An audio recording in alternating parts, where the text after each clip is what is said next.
13 বছর বন্ধুরা, আজকে আপনাদেরকে একটা কথাই বলতেছি।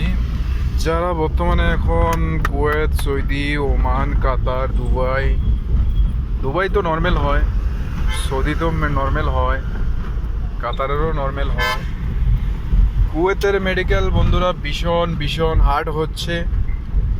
আপনাদের উদ্দেশ্যে এটাই বলবো, চাই কলকাতার লোক হন, আসামের লোক হন, ত্রিপুরার লোক হন, যেখানকার লোক হন, যখনই আপনি বাইরের জন্য ভিসার জন্য অ্যাপ্লাই করবেন, তখন থেকে প্রত্যেক দিন সকালে খালি পেটে গরম পানি খাবেন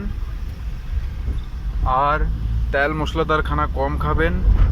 বিকালে নাস্তা এবং টিফিনের আগে যদি পারেন গরম পানি খাবেন। এটা হবে কুসুম গরম পানি। তাহলে কি হবে, আপনার চেস্টে, আপনার বুকের মধ্যে যদি কোনো কফ জমা হয়ে থাকে, কোনো ধরনের সমস্যা, ইনফেকশন থাকে, এগুলো গরম পানির কারণে এটাগুলো বেরিয়ে যাবে বা নষ্ট হয়ে যাবে। ভীষণ সমস্যা হচ্ছে মেডিকেলে এখন কুয়েতের।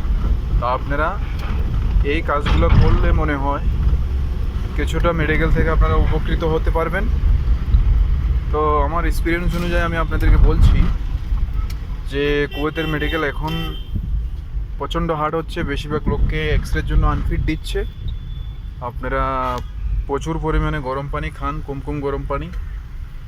আর যদি পারেন সকালে একটা দুটো করে ডাব খান।